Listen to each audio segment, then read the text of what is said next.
Good morning, everyone. I am Desilin Alcardia, and welcome to Session 2. In PISA 2022 results, the Philippines is at the bottom 10 out of 81 countries in reading comprehension. Now, what is reading comprehension? Reading comprehension is the ability of a person to read, process, and understand the meaning of the text. Reading comprehension is affected if the child has low vocabulary knowledge.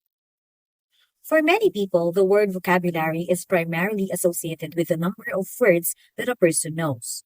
One either has a large or small vocabulary. Now, session 2, here I will be representing to you the vocabulary strategies among developmental stages.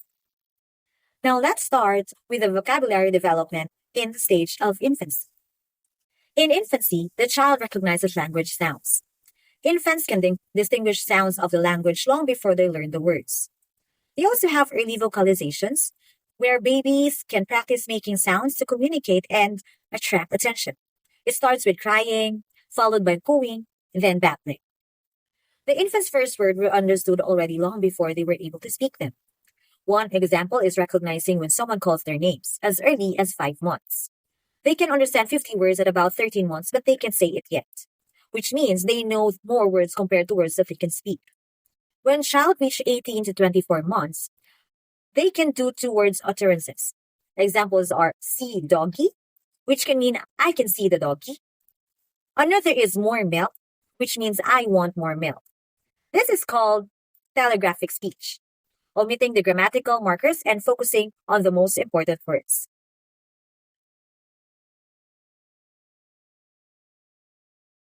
First vocabulary strategy that I will present to you in infancy is the child-directed speech. It is also called parentese. Parentese is a language spoken in a higher pitch and slower tempo and exaggerated intonation. Parentese can easily grab the child's attention when you speak to them. Here is the example of child-directed speech. Yeah, let's check it here. So this is something we always do at home. And it's the beginning of having conversations, right? So when he makes a noise, you talk back, and that's how he learns to have a conversation. Yeah. So getting up nice and close, right? And making eye contact and saying, really? Is that true? Huh.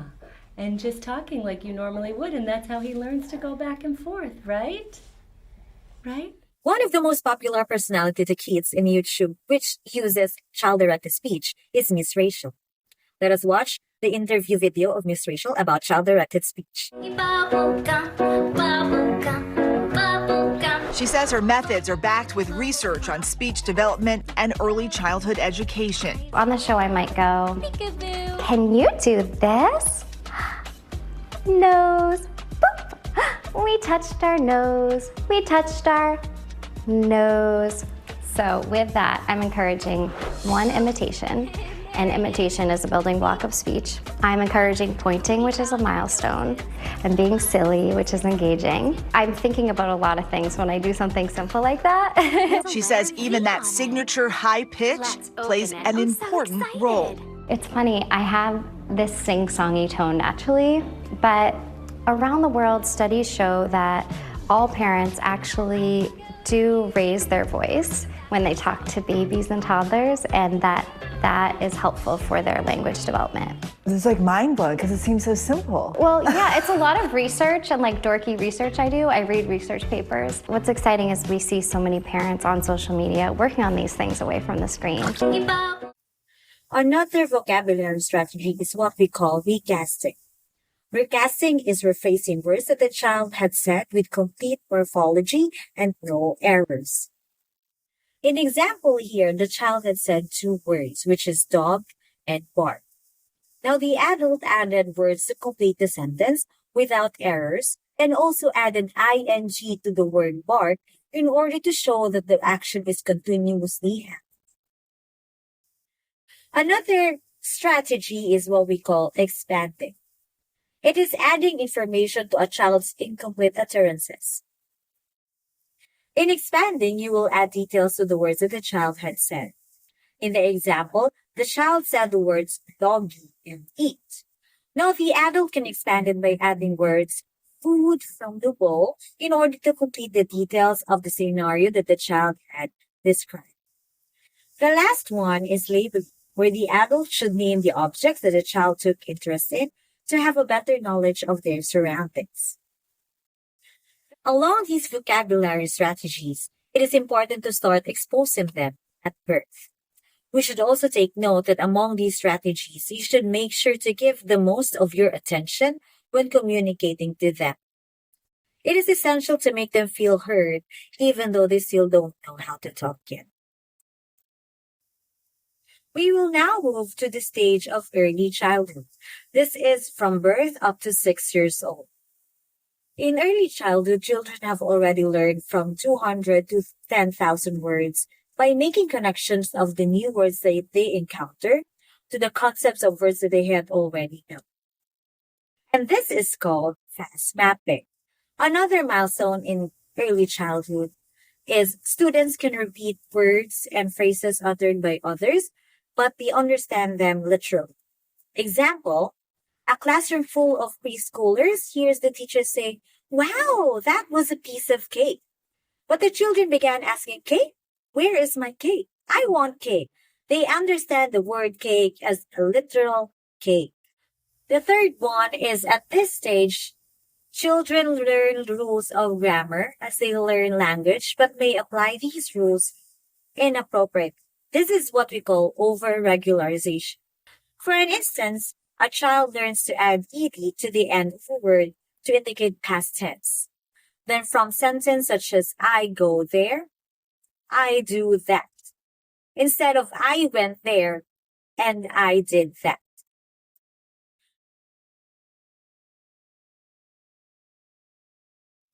Now, there are 6 key principles in vocabulary development. One is that children learn the words best when they hear it most often. Second is when it interests them. The third one is if it's responsive and interactive. And the fourth one is if it's meaningful. The fifth one is if they have access clear information about word meaning. Or the sixth one is grammar and vocabulary are considered in the text. In order to cater this 6 key principle, we have what we call interactive reading. It is a whole group instructional context in which you read aloud a selected text to the whole class, occasionally and selectively pausing for conversation. Students think about, talk about, and respond to the text as a whole group or in pairs, triads, or quads. Both reader and listeners actively process the language, ideas, and meaning of the text. Now, here are the structures of interactive read-aloud. The first one is that you introduce the text. You engage the students' interest and activate thinking. The second one is you read the text. Stop a few times to invite thinking and a brief conversation. Students may turn and talk in pairs, threes, or etc. Discuss the text afterwards and invite students to talk about the book as students reflect on the meaning of the whole text. The fourth one, or the fourth step, is revisit the text. You may want to revisit the book on the same day or on subsequent days to reread it or parts of it so that students can notice more about how it is crafted and build a deeper meaning. The fifth one is respond to the text. Engage students in additional experience to enhance their appreciation and interpretation of the text. Example is that you make them write about what they read. You let them create arts, drama, or inquiry-based projects. This is a story about a fox who's preparing to eat the pig. But this might not actually happen because this pig might give the fox some trouble. My Lucky Day by Keiko Kaza. One day, a hungry fox was preparing to hunt for his dinner. And preparing means he was getting ready to do it. As he polished his claws, he was startled by a knock at the door. Everybody say the word startled. Startled. Startled means that if you get startled, that you get scared or something happens that you weren't expecting to happen. So he hears this knock at the door and he gets startled. Everyone say startled. Startled. Okay, if you're startled, your face might look like this. Or the fox might be like, so everybody make a startled face. Oh my gosh, let's see what's gonna happen. Hey, rabbit! Someone yelled outside. Are you home? Rabbit, thought the fox. If there were any rabbits in here, I'd eaten them for breakfast. When the fox opened the door, there stood a delicious looking piglet. Oh no, screamed the piglet.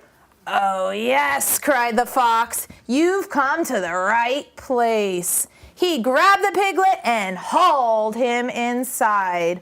Hauled means when you pick up something and you carry it. So the fox is gonna haul the pig inside. So that means he picked him up and he was gonna carry him. So let's all pretend that we're gonna haul that pig inside. So go ahead and stand up.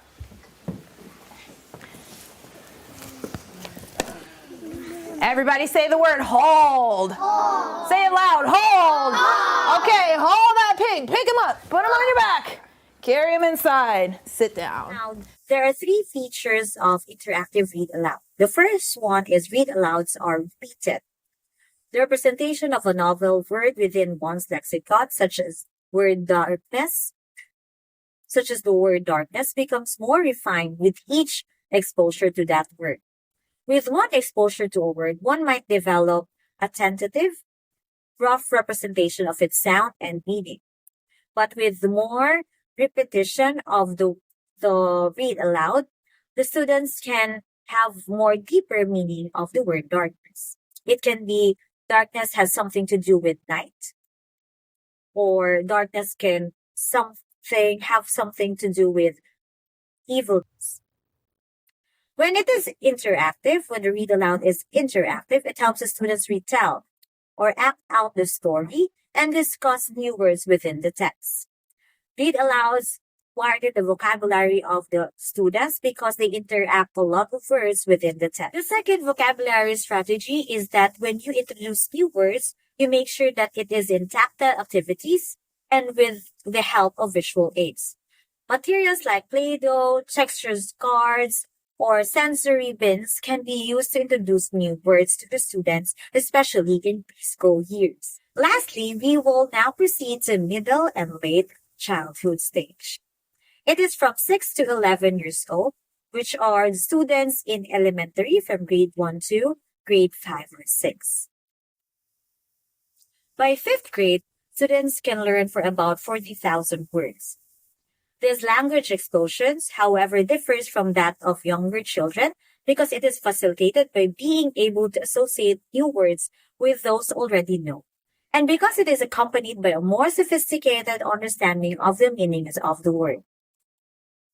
At this stage, they have new understanding of the words. They are able to think of objects in less literal ways. For example, if asked for the first word that comes to mind when one hears the word pizza, the younger child is likely to say eat or some word that describes what is done with the pizza.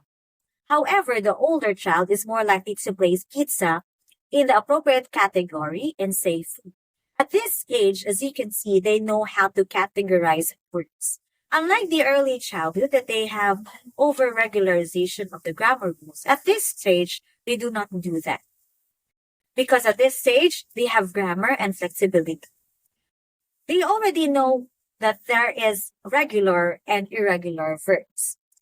These are accompanied by metalinguistic awareness, where the child have knowledge about the language, such as understanding preposition or being able to discuss the sounds of the language.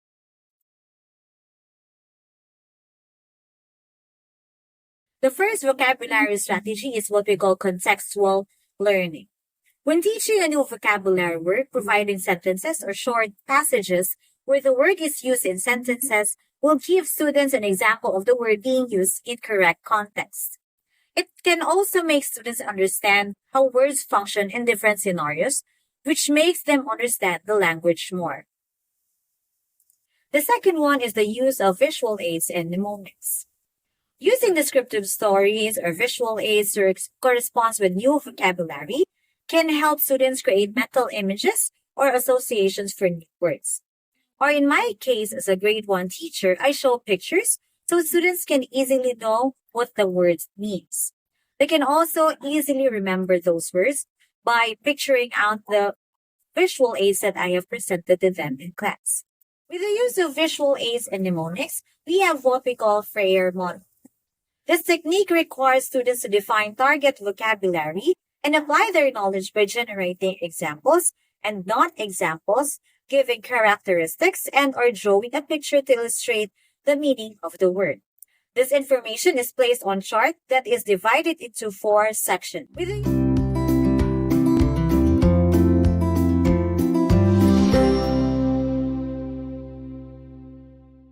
The Freyer model is a tool for teaching vocabulary in a very direct way.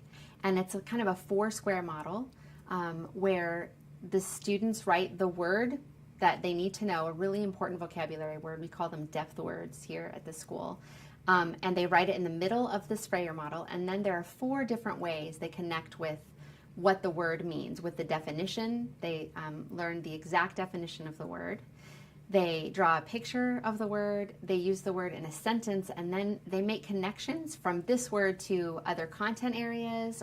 I use the document in class by giving them all their own copy of a Freyer model, and then I either put the copy up on our TV screen for them to see as I write down each section, what goes in each section, or I use the board, and we do it on the board. I put a copy of this Freyer model on the board for us to look at today. So we talk through each area one at a time, and before we do the definition, I invite them to tell me what they think the definition means. And I try to take all of their definitions and weave them into the one that I really want for us to have. Paula said the word sphere. She says a planet has something to do with geometry. A planet is a sphere. Remember, a sphere is like what? Like everybody? A ball. Like a ball, right? So I like that. At least we're going to put all these definitions together and see what we can come up with. For the pictures, I ask for their ideas, and then I do a picture, but I let them have freedom to draw their own picture, what excites them, as long as it goes right back to the word. If we tie a picture to a definition, our brain has 2 things to hold on to remember the definition. I'm going to make an arrow going this way, and over here is the sun. That's the star that we orbit. And same thing with sentences. We brainstorm some sentences, and then in the end they write a sentence that makes sense to them. And then we all write down the same connections. I like the Freyer model because I've seen so much improvement in my students' ability to retain information. They can really recall the vocabulary words that I need them to know well, and we can go back to the Freyer model. We have a notebook we keep all of the pages in. They can go back and look at things and recall those words, and I've seen such an improvement in my vocabulary scores. I like the Freyer model because there's lots of different ways that you can understand the word. Like you have the word in the middle, and then you have 4 different examples so you can understand what the meaning of the word is. My students like the Freyer model because they really enjoy knowing what a word means, exactly what it means. They enjoy drawing. I have a lot of artists in my class, and I know some of them connect to that. I have kids who are auditory learners, and so they can hear me say the definition and they can write it down and remember it. They like being able to put it in the context of a sentence and kind of impress everybody by their knowledge. By the time they've learned the definition and drawn the picture, they're able to use it in a sentence. And then they love making the connections to other parts of their lives.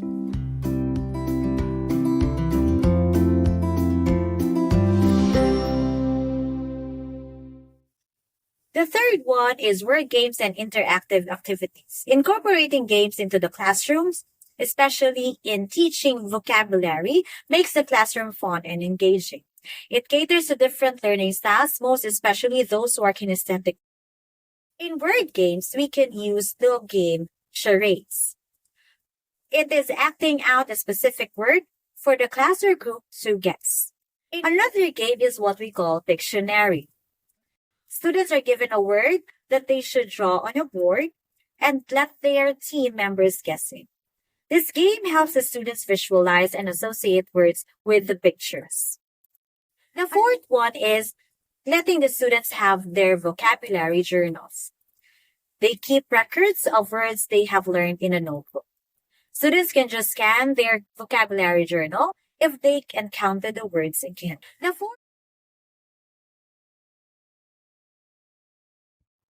There are things to remember when incorporating vocabulary strategies in our classroom. As teachers, we should encourage students with lifelong love for words. Cultivating a positive word environment, where it is important to create an environment where words are celebrated and valued. Educators can do this by infusing enthusiasm for words into the classroom, such as having a word wall with the word's definition and the word's meaning. It should also tailor to the needs, interests, age, and capacities of the students. With effective vocabulary instruction, teachers can make unfamiliar words and challenging text something students don't have to fear or dread.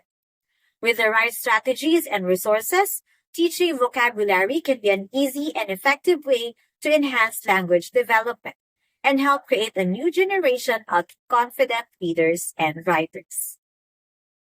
That would be all. Thank you for listening.